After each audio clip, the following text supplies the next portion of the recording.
So in 1975, Mr. Matheson was the headmaster.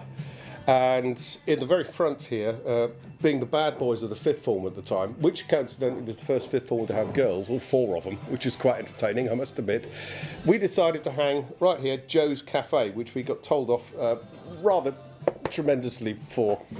And one of the things that I got involved with was being part of the production team for theatrical events in the Grand Hall, the Great Hall as we used to call it, with a fireplace as big as, I don't know, Singapore. The thing was enormous. And one of the things we needed was a palm tree. And there happened to be a palm tree halfway down as you go down, past the tennis courts, down to the end. You hit the lane that comes from Charlton House and you run round to the right-hand side, past the assault course. There was a palm tree sitting there, so we cut it down. There was only one, and Keith Moore was somewhat upset, to say the very least.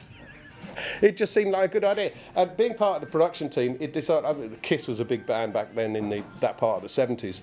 And so I had myself painted up as Gene Simmons with all the sort of white paint and that sort of thing. Totally outrageous. The things we got up to then were, let's say, a little out of hand. I mean, when I started there back in the early 70s, yes, there was definitely a case of you're plebs. And when you move into slightly older, you can get a little bit better. In the meantime, if you'd done something wrong, then yes, you were sent down to Seaton to buy a packet of crisps and a packet of cigarettes and bring back again.